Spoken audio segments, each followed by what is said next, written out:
ngwao batusomesa ono abadde agamba tebasoma katuliza abaana bo babasoma ulizao mako mwenda yesebo soko osomeye oluganda osomeye oluzungu Yesu agamba Christians oba yali agamba ki ulizao mwenda ana mwemu yesebo kubanga buli muntu ananyesebwanga mu kikompe eky'amazzi ndiyo kubanga muli ba Kristo uliza muli ba Kristo Yesu mumuyita Kristo muli ba Kristo kasoma y'oluzungu abitegeere oluganda kirabika lwakulema for whoever shall give you a cup of water ndiyo to drink in my name ndiyo because you belong to Christ. You are not Christians. So a Christ is a name, not a religion, my friend. I was asking about a religion, not the name of a person. So Jesus said, you belong to Christ. You belong to Museveni, but you are not Musevenese. Let's say one of it, all we take care of it.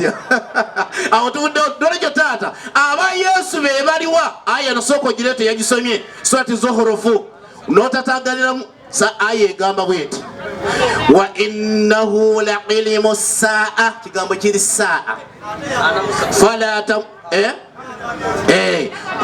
dogambe shaha inahu shilimo shaha wado wegira shaha wa innahu la ilmu saa olite egamba evunwa mangu mu Luganda awo mangu egamba era mazima ye Isa kabonero akaliraga ekiseera ky'enkomerero taata bino ebigambo si Yesu yayogera uliriza taata uliriza bagambye saawa sitirika mutata wange gwebadde osoma oli musajja mukulu omukubira kerere ono Yesu si yayogera eno Qur'ani ya Muhammadi Allah ategeeza Muhammadi asomera ffe wa innahu la ilmu saa mazima Isa gwe boogerako Yesu Kristo ke kabonera akaliraga nti enkomere naatera okutuuka fala tamtaruna biha n'olwekyo temubuusabuusangamu tetubuusabuusa nti ekiriyo sebo nga bonikulanga nobo Qur'ani awo 3:5 awo mutegedde wengamba temubuusabuusa abasiraamu tukimanyi Yesu ke kabonera akaliraga nti enkomere naatera okutuuka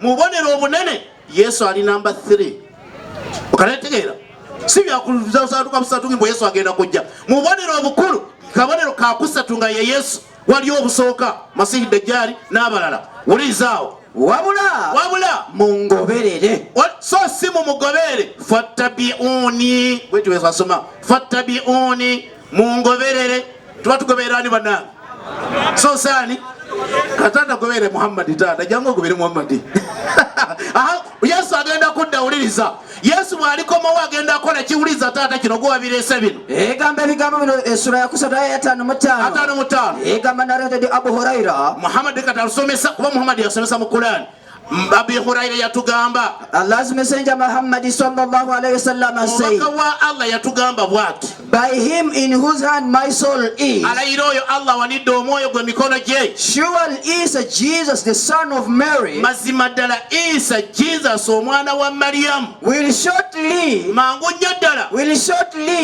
descend amongst you Muslims. Takbir Allahu akbar. Tata boleeta nti Yesu agenda kukira oba Kristayo mutwala mu kyaki sawe anakalina jangu Yesu agenda kukira oba Kristayo ndekera wano okusomesa birema abanene goje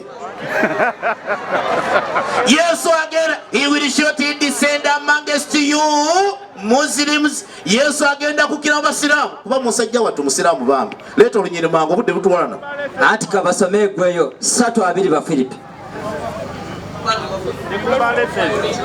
some 3:20 ba Filipi kubanga fe waffe mu ggolo era gye tulindira omulokozi okuvaayo mukama waffe Kristo tamulogere abayi awagambye Yesu akomawo nga akomera Bakristayo agambye wabe mu ggulu muwe kopi Yobu 15:15 wabe 15:15 egamba ebigambo bino bulize wama mu ggulu ffe tetugenda mu ggulu abasiraamu ndiyo 15:15 egamba laba Mukama Katonda teyesiga batukuvu be abatukuvu taata takwesiga obwadde ogamba oli butukuvu basiraamu balina ebibi Bible eganda tesiga batukuvu nga muzeyi wange ndiyo wewewo neggulu gye mutugamba wawawo neggulu eno gye mugendamu si ddongoofu mugende weraba takbiru Allahu akbar mugende mu ggulu lyemufe tuganye sekasoma hadisi yaffe eyo Nabi Muhammad agamba atya buli kyoleeta Bayibuli yagikuba buli kyoleeta Bayibuli yagikuba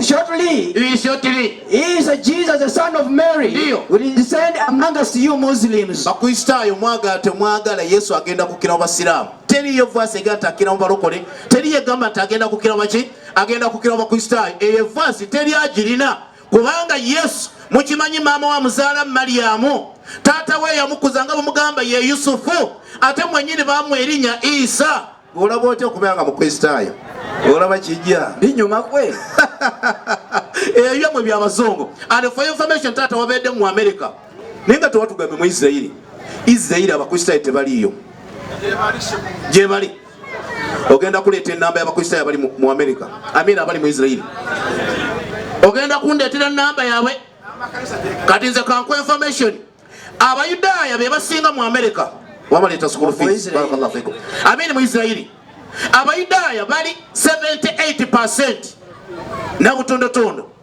namba tubasiramu bali 18% tubasinga namwe namba the Christians are only 1.7% mubaje muli agamba nibye genda bugenzi ku simu yo teekamo the region is in Israel kitekemu bwe obesanga abakristaayo nga you are 3 ojo ngambe kanzo njijjamu ntwale mu kyaki ekyoka kintwaza mu kyaki nolekyo obukristaayo bwammwe wano Yesu tabamanyi nogamba Yesu kyane ekiwumule Yesu abeera ekiwumule ekyammwemmwe Matayo 15:24 Yesu wamambulira bano bamanyi oba tobamanyi Matayo 15:24 agamba atya Yesu naddamu n'abagamba nti mazima nze Yesu saatumibwa wabula natumibwa eri endiga ezaabula ez'omu nnyumba ya Isirayiri taata tolimu omwesibako bwereere kyobalaba tebaliyo olunnyolulala taata lwaki kira wansi Yesu agamba atya ekiranga egamba naye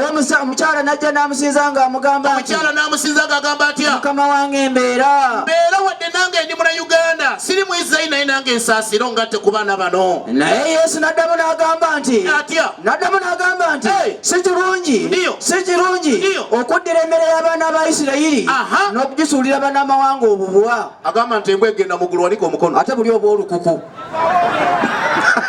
takbir Allahu akbar Yesu abatali ba Isirayiri abayise eki mbwa n'olwekyo bwedda abakuba mu ngalo mwe Yesu kyekiwumulo si mmwe Bayudaaya so si mmwe abayita ki abayita mbwa kyova Bayibuli egamba bweti okubikulirwa 3:9 mbe Bayibuli yabakubira ddala nebakuba knockout nemwe temuli mu Bayibuli era Bayibuli tebamanyi egamba etya 3:9 egamba ebigambo bino egamba etya laba ngamba bano ab'omukuŋŋaaniro lya Setaani wangi ngamba bano ndiyo ab'omukuŋŋaaniro lya Setaani abali mu kuŋŋaaniro lya Setaani abeeyita nti Bayudaaya wangi beeyita nti Bayudaaya ndiyo songa si Bayudaaya naye abantu bano balimba muli balimba Bayibuli tebamanyi takbir Allahu akbar tebamanyi ab'ebitiibwa muganda waffe nyiri nyingi baliwo abafollowers ba Yesu asomye 3:55 seeka asomera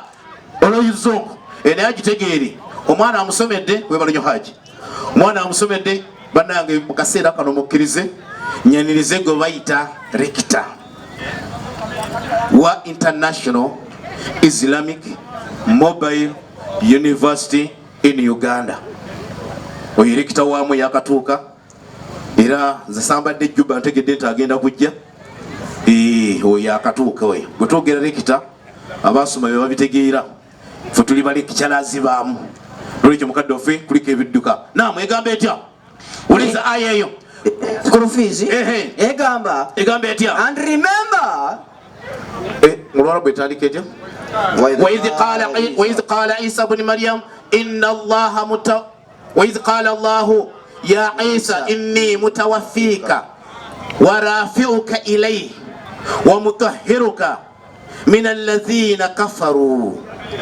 olunubwe lutusoma saata Butusoma nga ludicha ulize egambe etya ebigambo bino. And remember, Allah ategeza Muhammad n'abasiramu tujjukire when Allah said, Katonda nga bwe yagamba, oh Isa Jesus, owange gwe Isa mutabani wa Mariyamu Yesu, I will make you sleep. Ndi wa kufiisa. Ye n'agamba bwe yakutta sebo teyafa. Kufiisa. Ono omukyala bw'agenda mu ddwaliro muleeba ne bamufiisa akomawo eka kusima ntaana. Akuba kuzirisa wama webale. Oli akitegedde kuzirisa. So Yesu teyafa nga omugamba. Aya egamba bamufiisaako ne bamusitula ne bamutwala mu ggulu. Kirira. And raise you to myself. Allah amuleete gy'ali era akugulu yakubiri. And clear you of those of the forged statements. Katonda ajjawo forged statement endowooza enkyamu. That Isa Jesus is Allah's son. That is a forged statement. Of those who aya yasomye mwennyini. Mwennyini agirese. Bayikola forged statement oga nti Yesu mwana wa Katonda ndiyo. Ekiranga egamba. And I will make those ajja kufuula abo who follow you abakugoberera monotheists. Mu tawhid. Oli ekyogere tawhid siwe ekiri madaba. Tawhid abakkiriza mu tawhid. Basiraamu bakristaayo. Aya bo bagisomye. Who worship none but Allah. They only worship Allah, not Jesus. Abo babeera baki? Taata we bali kusoma aya eyo. Era yikira linze. Awo tuveewo. Yesu waliyo emirembe oba nedda? Matayo 10:34. Katutandise ate tugenze fezi ndala. Matayo 10:34. Ndiyo. 34 bweti bwegamba Matayo 10:34. Yesu agamba atya, mwe abantu mmwe temulowooza nti nze Yesu. Ndiyo. Temulowooza nti nze Yesu. Ndiyo. Najja okuleeta emirembe mu nsi.